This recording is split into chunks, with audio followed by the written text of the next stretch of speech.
this is, oh, we're being recorded. Okay, good. This is set up so that I'm showing you first how to calculate the FTEF, and then in a separate area what the FTEF limits are, okay? And then I go into definitions and some of the actual instructions on the work blocks. Okay, so first, when you're calculating your FTEF, there is a difference in how you calculate it between a normal semester, which would be spring or fall, and how you do it in the intersessions, okay?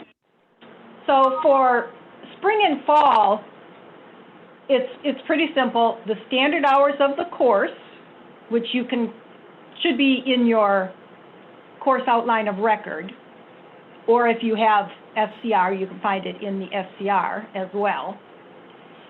So you take your course hours, and if the course has both lecture and lab, you would add both together. And when you get the total hours for both lecture and lab, you divide it by your discipline load, which is in the Article 13, Table A of your collective bargaining agreement. And that gives you your FTEF for each class. Then you just add all of that FTEF together to get the total of what you're teaching. So pretty basic, pretty simple. However, in summer, it gets a little different. Oh, and excuse me, on this, oh no, sorry. Okay, so on summer, there is no required load to teach in summer, but the load factor that you use to determine FTEF, if you do teach, the load factor is always 6. Unless you get that little complication, you have a course that you're teaching one course with 5 standard hours. In that case, your load factor becomes 5. So in essence, if you're teaching a 6-hour course, it's a full load. If you're teaching a 5-hour course, it's a full load, or a full assignment, as they might say. Okay? For full-time. Hi, Karen. There's a quick question in the chat. I don't think any of us fill out a work block form in the intersessions, or we've had to. Oh, no. You're not required to fill it out in the intersession, but at this point, I'm just showing you how to calculate your FTEF. Got it. Thank you. If you overload or let's say you wind up underloaded, maybe you have a canceled class, or for some reason you were underloaded in spring, you might make that up in summer. So you do want to be aware of how summer works. And also just so you know how you're being paid, because this workshop, while it's basically about the work block form, it's also to help people understand how they're paid. And I'm kind of amazed. There are quite a few people who just don't understand how any of it works, and it does get kind of complicated. So that's that's perfectly understandable. But people should know how they're paid, and this is explaining that as well.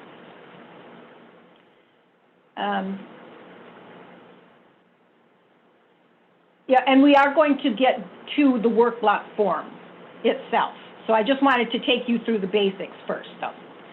Okay, so in summer, if you have your assignments, you're first going to use up to 1.0 FTEF on your 0741, which is normally a regular assignment, but in summer, that's an extra hourly assignment. So your paychecks also might look a little bit weird. And then anything above that would go on to your 0811. And these 2 different class codes pay at different rates of pay. So that's another thing you want to be aware of. And then I just have some examples down here that you can take a look at your leisure. Okay, winter, again, there's no required load for teaching in winter, but if you do teach, the load factor will be 6 in order to determine your FTEF. Okay, so broken assignments, you can read through that if you want. If people have questions, we can address it later. Canceled, same thing. And then there's a proration if you taught only a portion of a class. Okay, so the limits. In spring and fall, you would teach a maximum of 1.0 in your regular assignments. Now that includes not only teaching, but also non-teaching. So if you're a chairperson, you're going to combine the FTEF of your teaching assignments and the FTEF of your department chair assignment for a total of 1.0. Then in addition to that, you can teach another 67%. And then you can have unclassified assignments as well, and this is the total limit. There's always exceptions. The 67% doesn't apply in summer or winter. You cannot exceed the 67% under any circumstance if you're a full-time faculty member. However, if an adjunct instructor exceeds, we can sometimes get approval for that, but we try not to do that at all. SFP assignments, if they're true SFP assignments, do not count in the 67% limit for your adjuncts, okay? But they do count in limits, some limits for your full-timers. So then there's just different things here that you can read at your leisure. This chairs with your ADM or any other ADM or Z basis. This is kind of how you break down your teaching and your non-teaching.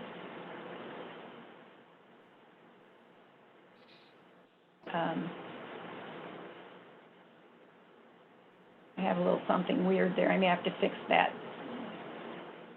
Oh, okay, no. Okay, so the class codes you use are going to depend on your semester and your term. So in winter, you're probably not going to use 0741 or your 0798, any of your regular assignment codes, unless you are load banking or making up for an underload in a previous term. In summer, if you're load banking or making up for a previous term and you use that 0741 class code, the standard hours that you're being paid, that you're banking, have to be zeroed out on the system. So that might look a little weird to you, but this is a weird system thing, okay? So just be aware of that. Then I have definitions that you guys can go through if you need to know the definitions of different things. And now we get to the work block, okay? So these are the work block instructions. And basically, if you come down to the end of those, you're going to see a blank work block form, okay? So this top part is pretty self-explanatory. And then your days, if your class is between 7 a.m. and 5 p.m., that's a daytime class, you're going to put the class in here. Evenings, between 4 and 10, you're going to put the classes down here under evening. You have 2 blocks for each weekday, and then technically, even though it's split out here, you have 1 block for Saturday and 1 block for Sunday. So that gets you your 12 work blocks. You should not be in more than, up here, let's see where it says, find it. Oh, I've lost where I'm at.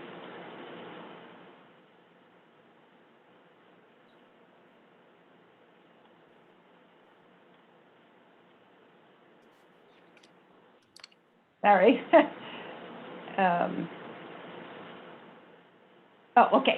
You should not be in more than 5 work blocks. So if you've got 3 daytime blocks and 2 evening blocks, you're okay. But if you have 3 day blocks and 3 evening blocks, That's a total of 6. You're not supposed to do that, okay? And then, of course, you don't want to have a gap of less than 10 hours between the end of one day and the beginning of a next day. And you shouldn't be on campus more than 5 days per week for your regular assignments. This applies to regular assignments. Your hourly assignments or unclassified assignments do not count in this. So you're going to come down, you're going to put all of that in. If you have classes that are TBA, for instance, an online class, you're going to put that down here because there's really no block to put it in. Your committee memberships you put here, or other items that you're going to use to fulfill your non-teaching requirements. And then this is off pretty self-explanatory down here. Then we have before I get into the summary here, I just want to show you, I have examples here so you can see the things that are happening. If you have an hourly class, you want to note that so that you can tell what's hourly and what's not, and so then you can count. You're going to put your office hours in here. You're going to put chair duties if you have them. Anything basically that is time that you're working, you want to put in here so that we can see what's happening. And there's some little calculations. So there's a lot of examples like that. And then we get to our FTEF load and summary portion, which I think is where most people have a lot of questions. So this is designed kind of like a tax form. And there is additional information in the instructions if what's here, if you have a question about what's here, you can go up above and take a look to see for more information up above. But let's basically just go through. So let's say you have, well, you're a full-timer, so you're always going to have 1.0 on line 1. Let's say you have release time because you're a chair, and your release time is 0.5. You would put in 0.5 here, and then you're going to come down here and you're going to subtract line 2 from line 1, so your teaching load, which is on line 3, is going to be 0.5. Now, on this one line, normally we read left to right. We're going to read right to left on this one. Okay, so let's say your requirement is 0.5 and you're an English teacher. Well, the discipline load for English is 12. And you can find this in the AFT contract in Table A, Article 13. So now you're going to say 0.5 divided by 12. Your standard hours of teaching load would be 6. Okay? Because half of 12 is 6. So now you're going to come, you know what your obligation for teaching is.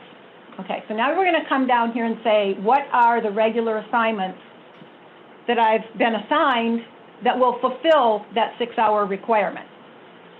Okay, well, first of all, you're teaching English, so your discipline load would be 12. And I have 3 lines in here because some people actually teach more than one. They teach in subjects that are in more than one discipline load, and so each of those would have to be calculated separately. Okay, but for this, let's say, okay, so you're teaching, if you're teaching 6 hours and your discipline is load, then is 12, you say 6 divided by 12 is going to be 0.5. And you're not teaching, if you're not teaching anything else, you don't have to worry about those. Then I have this 4B here, line 4B. This is saying enter any work that you performed outside of teaching and that's really not on the books. Sometimes you'll have we've had, it's rare, but we have had instances where someone, maybe their class was canceled and they agreed to do some other little work to make up for that. And so, and it didn't really get put on SAP, on the payroll system, so there's no actual class code for it, but it was work performed, and so you would put that in there. And so, let's say you did a 0.2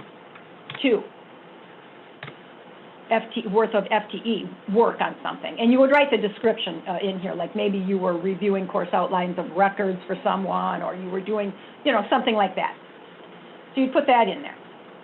And then you're going to enter your total for A and for B. Okay, so here you've got 0.5 and 0.02. So you've got 0.52. Okay. Now, if you're load banking, you would have to put your load banking hours in here. And then you would subtract that. So let's actually do that instead of saying you had something here.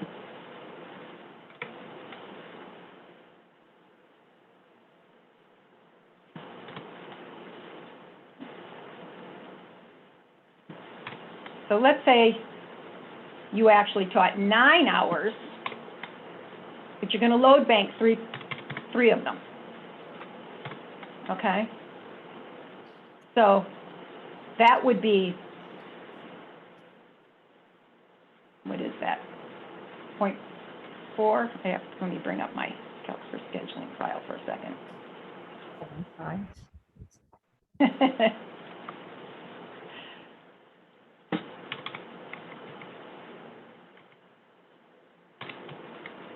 Yeah, 2.5.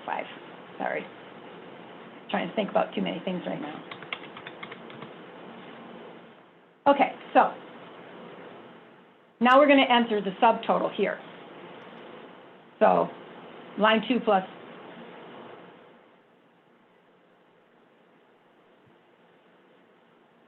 line 5 minus line 6. Okay, so you've got, I didn't change this up here too, that's right. Okay, so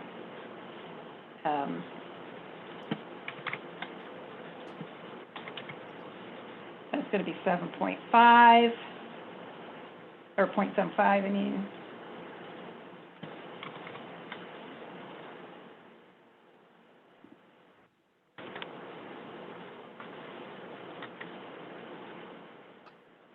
You know, I'm going to switch screens on you for a moment.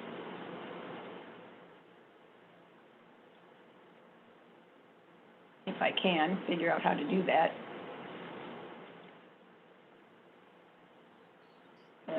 Where is my thing? Stop sharing. Okay, so let's go here.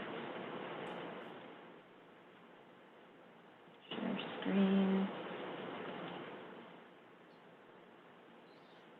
Okay, so this is an Excel file, and I have the link. We posted the link in the chat so that you guys can do this as well. So you'd fill up the blank, you fill up the top, and we're saying 0.5 here, 12 here, 9, 12. I'm going to do that. Okay, so you can see, and this will actually do all the math for you, so you can just plug in on the yellow cells. So for here, for instance, you might want to say chair assignment, or maybe ISA, or whatever, you know, give a little description of what your reassigned time is here. So it's calculating for you, you come down. Okay, so now we're on the subtotal. Okay, so this is the amount you can credit for your teaching load. And then you come down and say, do I fulfill that load? So on line 8. So line 2 plus 7 is going to be what's on this line right here. Okay, so line 2, you've got your 0.5 reassigned time. And line 7, you got your 0.5 of teaching that counts. So together that makes your full load. You're not over or underloaded. Okay, but Hi, let's, Karen. now let's, oh, yes? Sorry to interrupt. There's been a request to make the screen a little bigger to zoom in. Oh. Thank you. How's that? I think Is that good that's for everyone? better. Okay. Okay, so let's say you actually only taught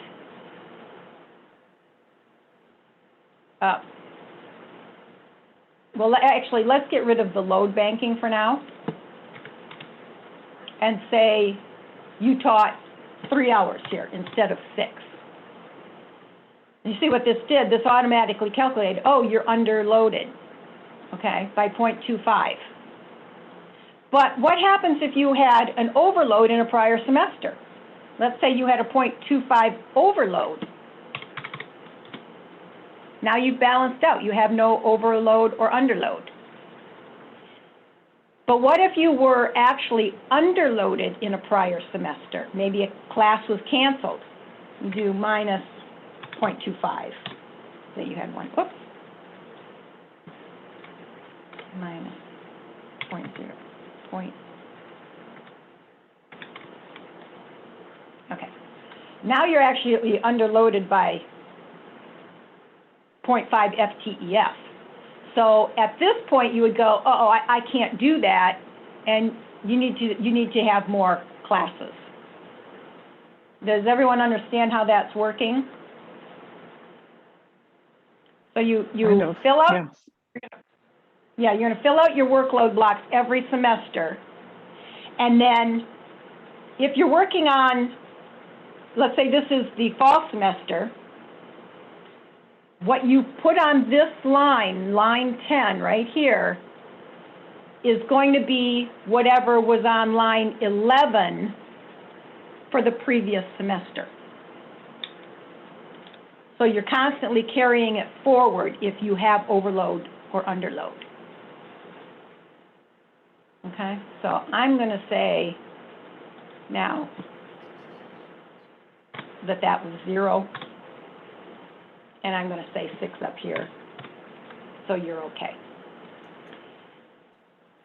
Okay, now you come down and take a look at your hourly or adjunct assignments. Okay, so let's say you're on the seniority list and you taught 3 hours on the seniority list at a 12 discipline load. Okay, that's 0.25. And let's say you also had an hourly ISA that was worth, let's say, 0.3. Okay? You can't exceed the 0.67. You do not exceed it, so you're good there. However, if you were teaching 6 hours adjunct and you had that 0.3 ISA, you would be exceeding the limits. You can't do that. It would reject. We have a nightly process that the district runs where they go into PeopleSoft and they pull all your teaching assignments, run it through an edit, and then upload it to SAP.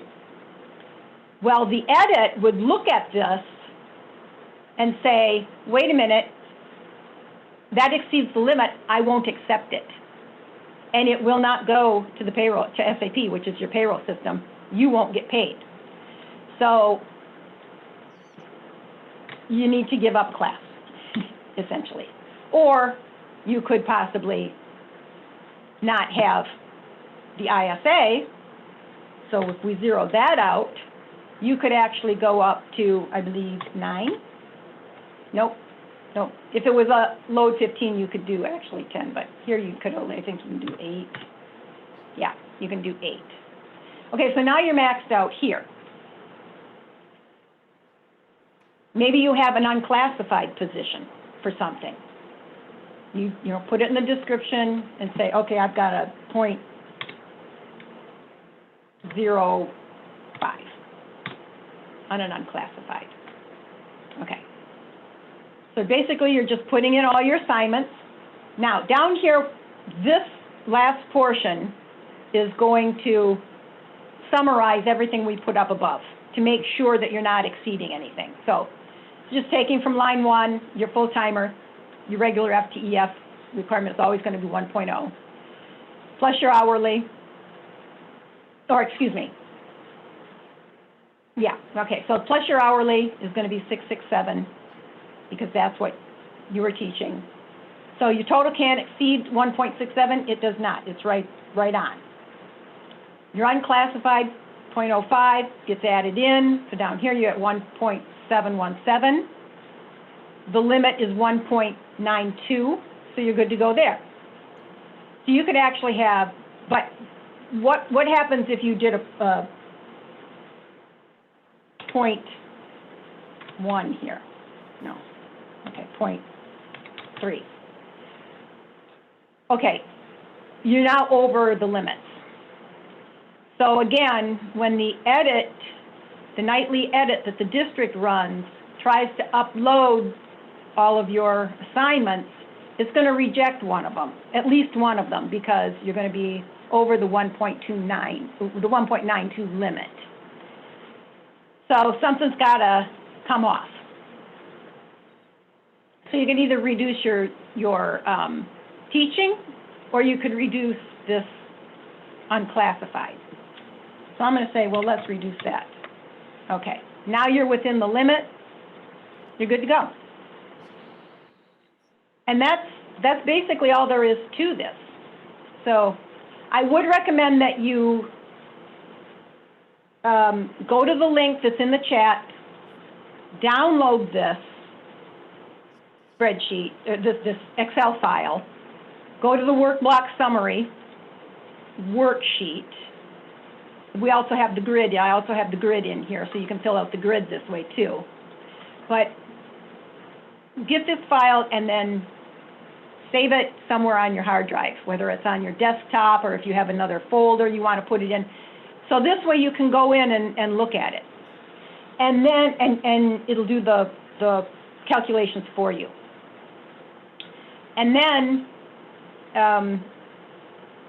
if you have a change after you've filled this out, so let's say you had a second 8-week class that you had recorded in here and it gets canceled. You're going to want to come back and fix this form. So let's say if it was a 3-hour class, well, you didn't have 8 hourly, you had 5.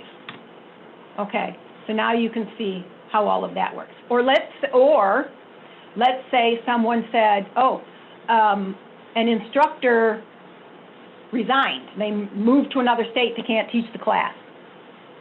Can you take on another class? Well, sure. How much space do I have?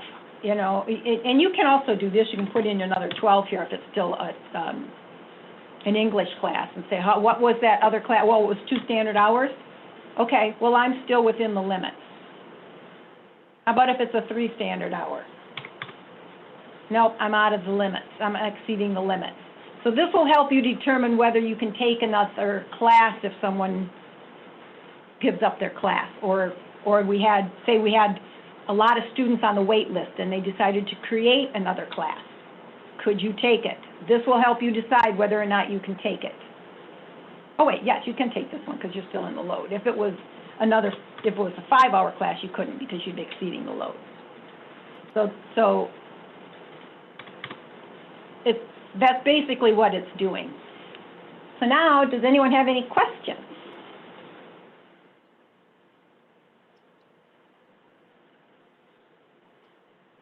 I think I might have run through that a little too quickly. I think there are questions. I see. I see Elisa trying to get our attention. There you go. Oh, sorry, I lost. OMG, I lost the view. How do I go back? I was trying to download something. I'm gonna go back here. Oh, there you are. Okay. Can I ask questions? Yes, please. Okay, good. So one question is, who prepares the work blocks? And I'm gonna say more if you need me to say more. Okay, Like, well, I think it's going to depend on how you, it probably will depend on how you want to work with your chairperson. This will be available, it's not ADA compliant as accessible, so I can't post it on the website. But the chairs can share this file. They all have this file they can share with you if they want you to fill out the work block. And at some point, you should be signing the work block, whether you want to do that electronically or whether you want to do that on paper and then maybe turn it in that way. That again will be up to you, your chair, and your dean as to how they want to work that. okay. So as a, for instance, can I if add something to that too? Sorry.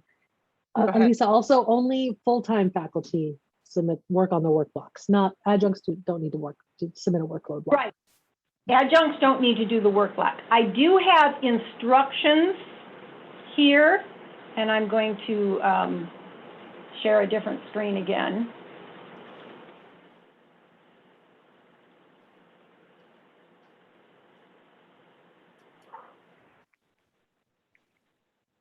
Okay, so down below all these work blocks, and you can see there's a lot of, you know, error warnings on the examples, and some things that show you how to do your office hours, how to calculate those, all of that is in there.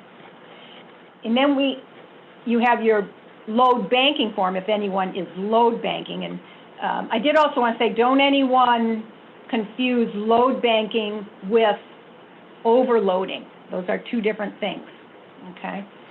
But then down here, I do have for adjunct faculty, if there's any adjunct faculty have questions, there is some explanations, and then there is a little form that you can fill out to make sure you're not exceeding limits. Okay, so chairs can use this. Mostly it's for chairs, so that when they're doing assignments, working on the galleys, they can look here and see, can I actually assign this instructor to something else? Okay, so did that answer the question? Yes, thank you. So I do have like 3 or 4 questions. Can I go ahead, or does anybody want to ask questions? Or looks like I'm gonna go ahead. So my next question is, who decides on the coding? Meaning, let's say that I'm the chair, which I actually am. So I prepare, let's say that I prepared all the work blocks for the faculty, for my full-time faculty to go over it, right? And check that everything is correct. And then they write their office hours, they write their committee membership, etc. And they sign it, right? Now the coding, I'm talking about the 741 and 811, right? Let's assume that there is an instructor that teaches the regular load, which is for science is 15 hours, and also teaches adjunct rate assignments, which is coded 811. How are those different classes, like who decide on which class gets a 741 and or at 811? Okay, well, great question. And this is going to get into seniority a little bit. Your seniority rights are based on the class, the values of the class that you taught when you achieved seniority rights, okay? So you have to teach several semesters in a certain number of semesters, and y'all need to look at that separately. But if this person, the instructor, when they achieved seniority, their seniority was for a 3-hour class, and that class was on, say, a Monday, Wednesday at 9:35. Technically, their rights if you have a class, the three-hour class you're offering, and it's on those days at that time, and there's no one above them on the seniority list that has rights to that, that's the class that person should get, okay, for their hourly. So assuming they have the same classes that they had the previous semester on their regular, that would be the hourly that you would give them, okay? And then Okay. I'm not sure how you, I mean, there's so many changes that go through every semester. Someone retires, you wind up having to, it's a chain reaction. You wind up having to change, 4 or 5 more instructors in order to assign the full-timer who retired to someone else. So it's a little difficult to tell you how to determine who gets what, but basically you want to make sure your full-timers have a full load on their 0741 assignments. Mm-hmm. And then with your hourly assignments that are available, you want to try to give them a class that is as close as possible to what they achieve seniority in. Okay. Okay. So another question related really to this is this. Let's assume that an instructor has hours that are coded 741 and hours that are coded 811, and the 811, the 741 class is canceled. Let's say due to low enrollment. So that means that that instructor, that particular semester is going to be underloaded. Can the chair or academic affair move if the instructor doesn't want to be, let's say that the instructor says, I don't want to underload this semester. Can we switch the hourly rate assignment and code it 741 so that that instructor doesn't underload or not? Well, this gets into a little bit of a complication again because of seniority lists. Mm. If the instructor turns in his offer letter, a refusal on the offer letter and refuses that class, yeah, you can do that. If they don't want to refuse the hourly class, then you've got to make sure you're not violating seniority by taking Right. the hourly from that instructor. Right. But if they choose to do it, and as long as you get their signature that they're refusing the class on the offer letter, yes, you can do that. Okay. Okay. I have 2 more questions. Okay. Okay. So, and that relates to summer and winter. So as a chair, let's say that a chair has a 0.8 reassigned time. Okay. And I read that the contract says that a full load for summer and winter is 5 or 6 standard hours. Okay, so that means that a chair like me has 0.8 means 12 standard hours. Can I? Does it mean that I have already a full load for summer and winter by having 12 standard hours? So if that is the case, am I allowed to teach any class in summer and winter or not? Okay. In summer and winter, okay. Now, I'm going to assume, for purposes of this question, that you have a priority right to a class, or everyone above you on priority has a class, or has their full priority rights. Okay. And if that what if not?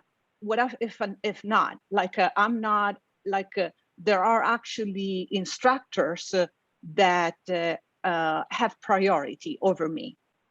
Okay, you have to assign the people who have priority in priority list order. Okay, you Okay. can't skip over someone. Right. Because you'd So be violating the contract. right. So if someone has priority over me, then I have to follow the priority. But if the people, if the instructors are in the priority list, the one that have priority over me, they all have an assignment, then, and I guess that's what you were gonna say. As long as they all have their full, because priority, I believe in summer says the 5 or 6 hours. So you might have to give each of 2 classes.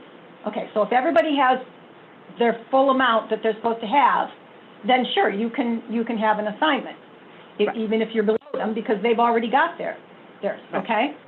Yes. So what happens is you have, on the limits for summer, you have to take your chairperson assignment into account, okay? So let's say you have a .2 assignment. That means you could have regular teaching up to .8, okay? And then above and beyond that, you could then have more hourly, okay? So let me find the actual limits for summer. Oh, wait, sorry. There are no limits in summer, okay? Right. So you don't have to worry about exceeding that 67%. Right. Okay. You have to figure out, is it going to be 0741, which pays at, according to FTEF, and then 80% of whatever it was in that one contract several years ago? Or is it going to be an 0811, which pays according to standard hours of the class, the standard hours of pay? So. Okay, understand. Thank you. Can I add a and caveat up to here that?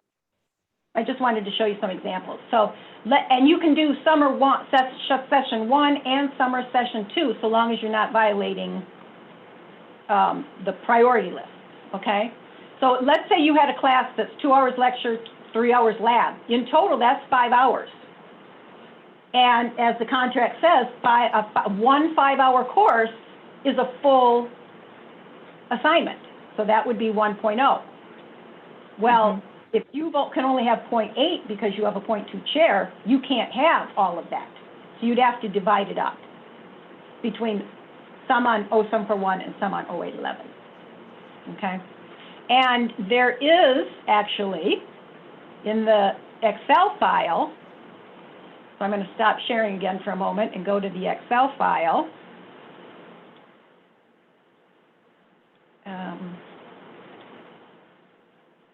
Okay, let me share screen.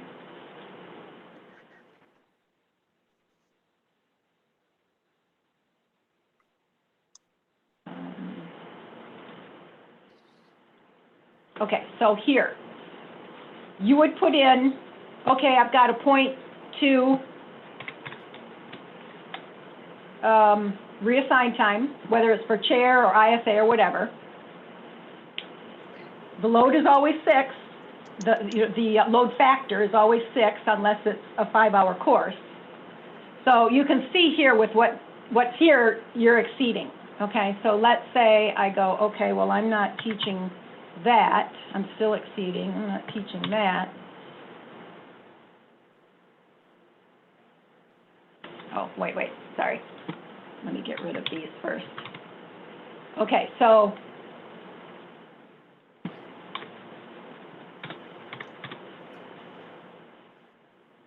five becomes 1, that exceeds your 0.8, or you're within the limits. But before you can have more, you gotta say, I see. I usually just play with this till I get to what it's.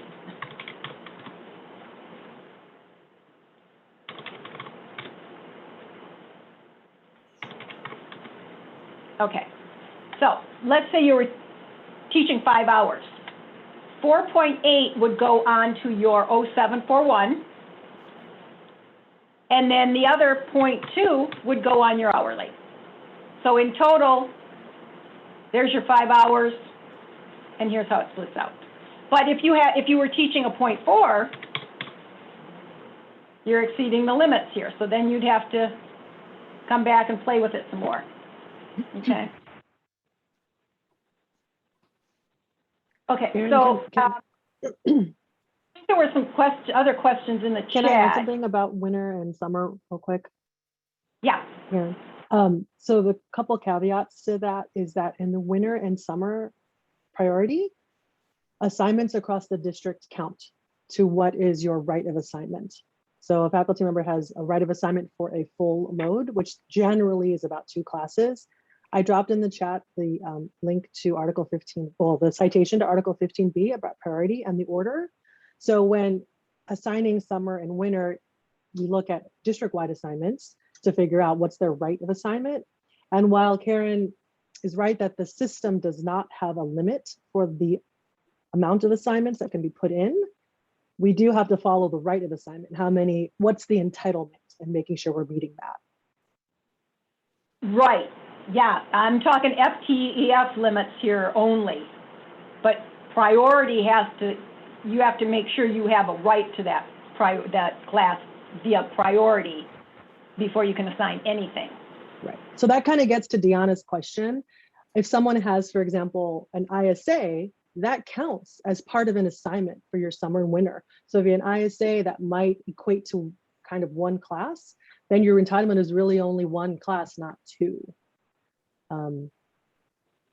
So No, that my might get to question is- part of Deanna's question, but go ahead. Yeah, my question was a little bit different. My question had nothing to do with ISA, just regular teaching assignments. They had in the business division 2 classes in the summer session 1 and 2 classes in summer session 2, and we were told that that was exceeded the limit, that you could only have 2 classes for the entire summer.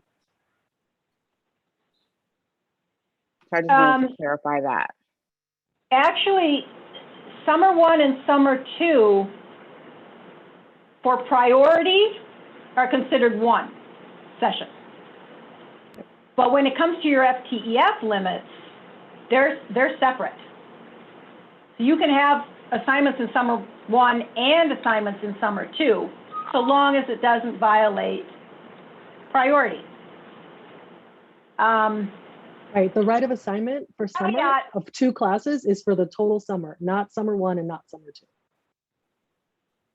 For priority, right. The caveat to having an assignment in each is that they can't overlap. So you can't have like a class that goes from, let's say, June 13th to August 20th, and then another class that starts on August 1st and goes through August 31st, because those 2 classes overlap. And so that you can't do. Okay, so let's see what other questions we have here. I think we wanted to maybe go over underloading and overloading again. Right. Calculating overloading and underloading. Yeah. Right. So you have every spring and every fall, you have a required teaching load. If you don't have any other regular reassignments, it's going to be a 1.0 FTEF. Sometimes you might have an overload for some reason. Maybe you're teaching, or you might have an underload. Maybe a class got canceled, okay? So if that happens, that reduces the amount of teaching FTEF that you actually performed. And so you have to make it up, technically it should be, in the next semester. So if you had an underload in spring, you want to have an overload in fall, preferably for the same amount so that it balances out to 0. Okay? So what if you had an underload, but there are no classes available for you to use because, I don't know, maybe there just aren't enough classes. We had a lot of cancellations, whatever, in the next semester. Well, you could also make up that underload by doing maybe work on an ISA or, you know, or some other thing. So it doesn't have to be teaching to teaching. It's FTEF to FTEF. So if you're underloaded on your teaching, but then you go and teach the same FTF worth of ISA, or not teach, but ISA work, it can balance out that way as well. If you have,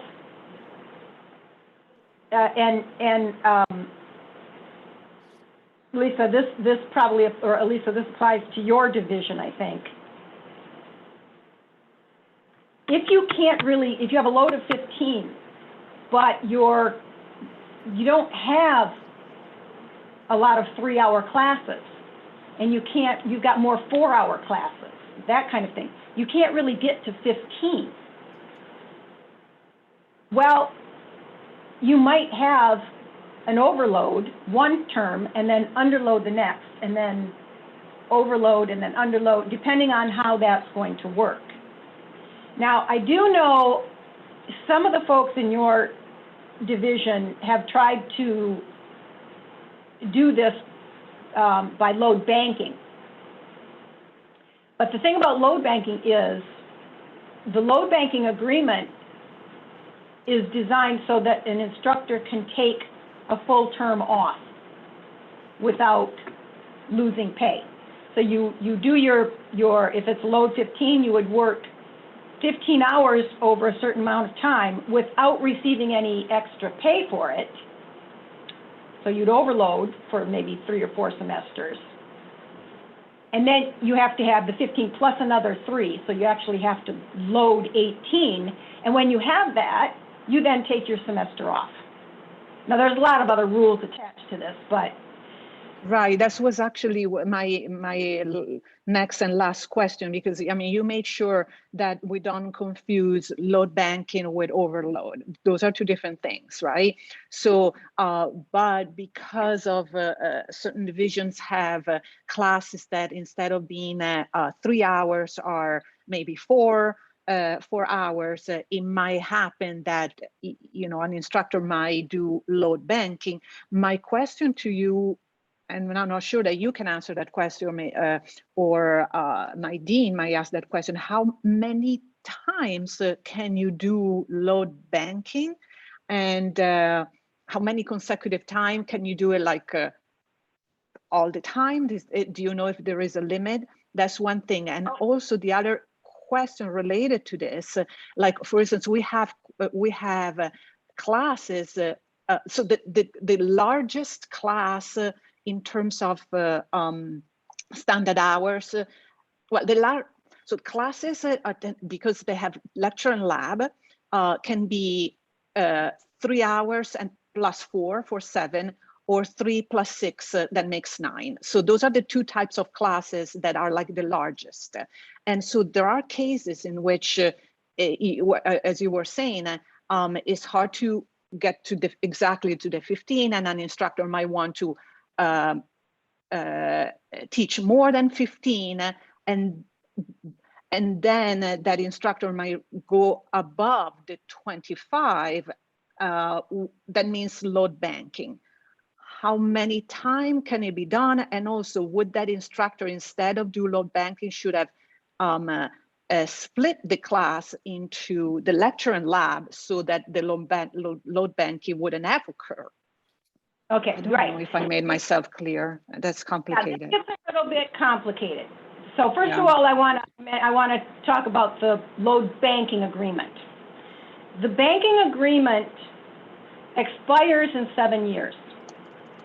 Okay, so if you have a 15 load, and I have seen this happen where people plan to load 1 hour per semester, there's no way, you can't count on winter or summer assignments, so your load banking agreement is actually designed to fail. because there's no way you will get 18 hours in 7 semesters, or excuse me, in 7 years, because that's only 14 semesters. If you're banking 1 hour per semester, you're only going to get 14. You need 18. So that should never be approved. That kind of a banking agreement should never be approved, because you'll never get to the point where you can take your semester off. So what happens is you can either, let's say you overload for a semester and then you underload, and then you overload and then you underload until you balance out, okay? Or if it does not violate seniority, you can split the class between regular and hourly. So, for instance, let's say you're on the seniority list and you want your adjunct class. You take that one class, okay? But you're also overloaded. Well, because you've already got your one class, hourly class, and nobody above you missed a class, everybody above you on the seniority list has their class, you can then split one of your regular classes and say you were overloaded by 1 hour. Well, take 1 hour off the regular and put the other hourly take 1 hour off the regular assignment and change it to an 0811 so it pays as adjunct. However, I know there are people in your division who are maxed out on their hourly assignments. Doing this would mean they have to give up one of those other hourly classes, because otherwise they're exceeding the 67% limit. And that's what they're going to have to do in order to abide by the contract. Okay, thank you. Yeah, but however, remember, if there's anyone above them on the seniority list that did not get an hourly class, then they can't split out and get hourly pay to take care of an overload, because that would violate seniority. Right. Yeah. Thank you. Okay. Were there other questions on overloading and underloading?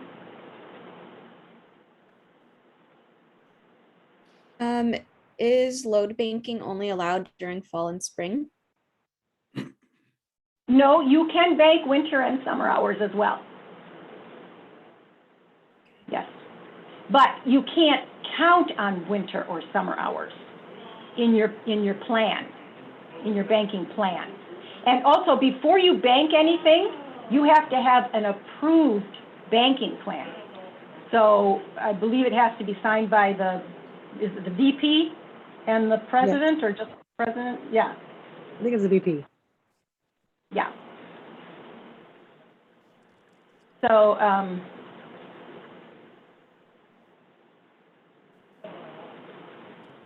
but if you did a plan and then you could get an hourly, or you could get an assignment in winter or summer that you wanted to bank, then yes, you could, in lieu of getting your adjunct pay in summer or winter, you would put it on as a regular assignment and not be paid, and then bank it.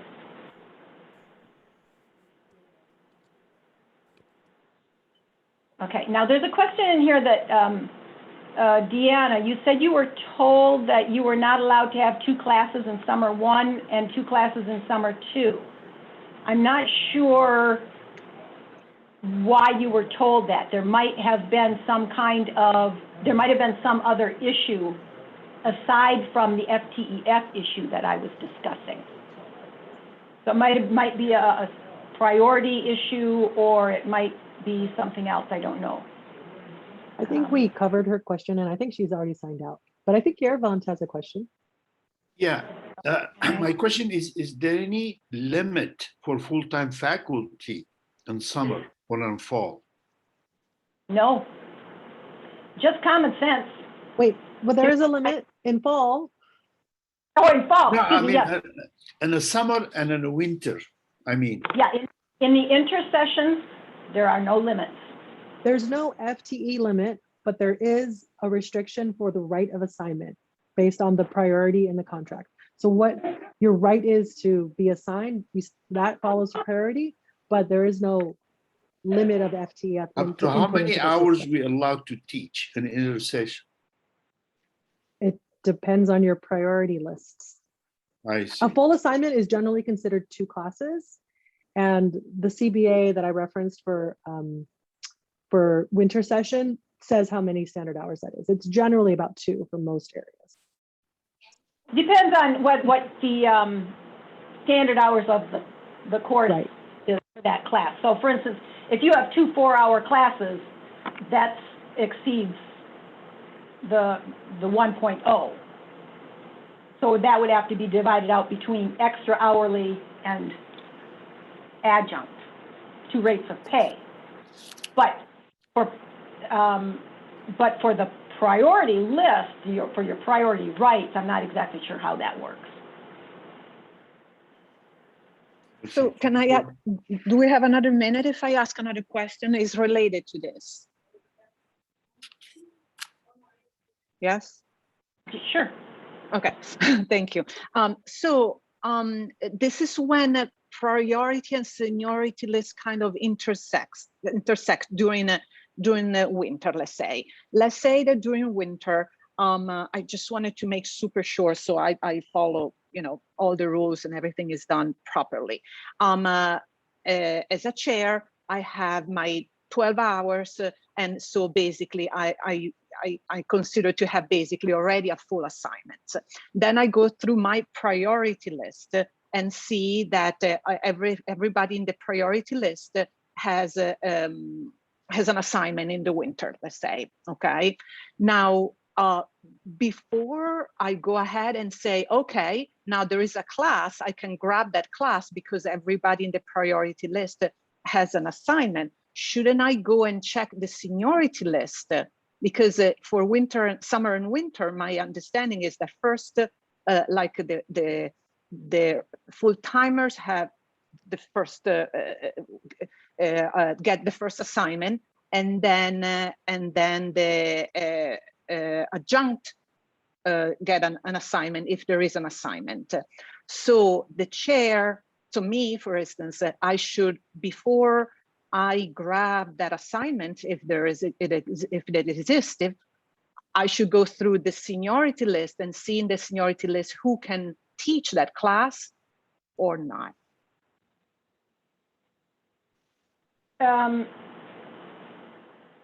Mary Jo, you want to field this one? I'm not the big expert on priority.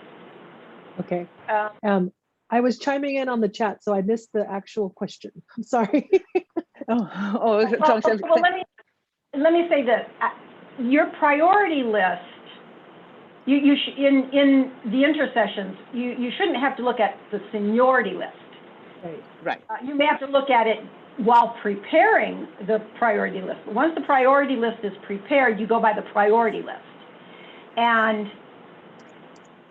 also remember, just because someone has an assignment doesn't mean they have a full assignment.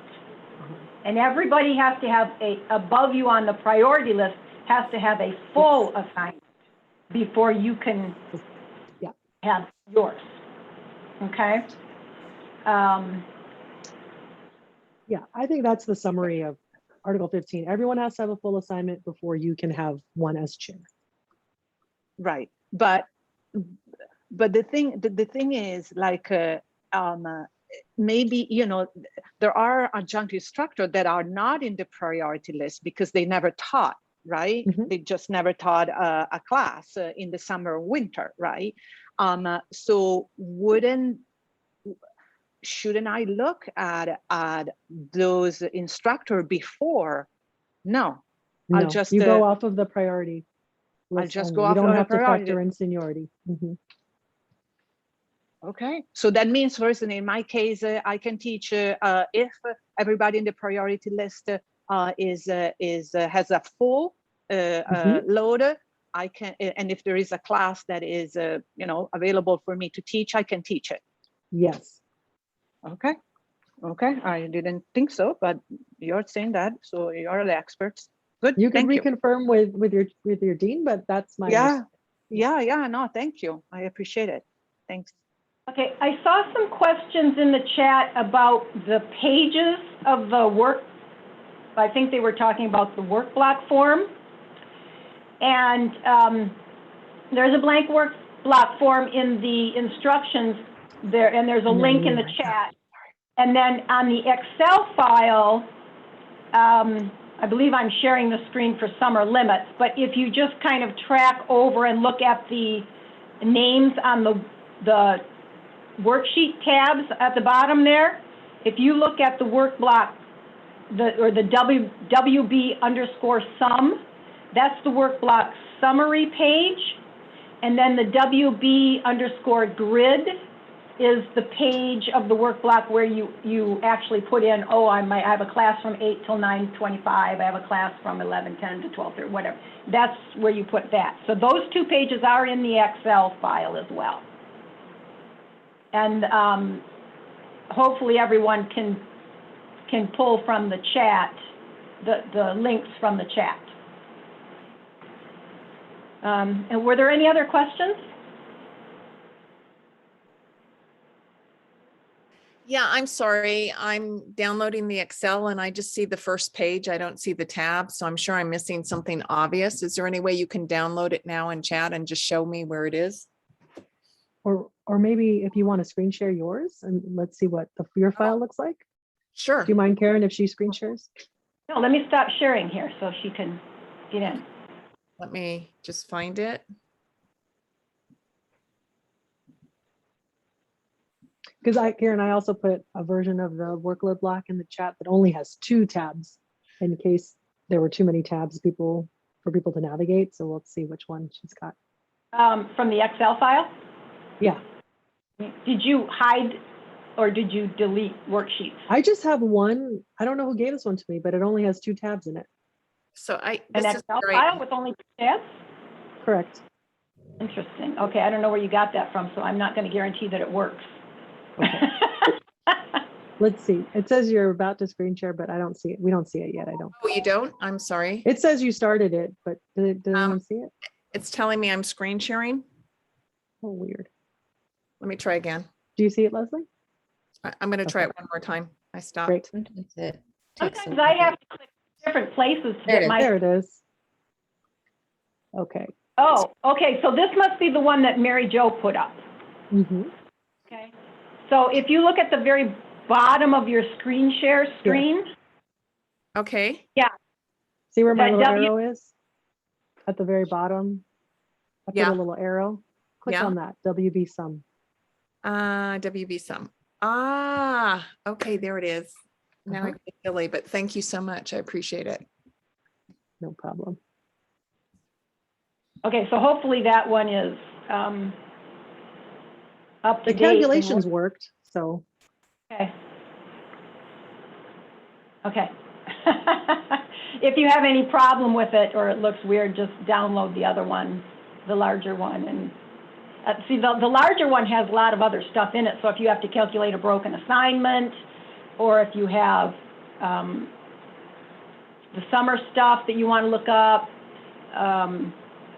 and it's also got the class scheduling stuff in it. So, yeah. Okay, so any other questions? Thank you so much, Karen. I was a frustrated student coming into this, and now it was good for me because I know how they feel when they're not getting something. And I think it's so clear. So thank you. Thank you. You're welcome.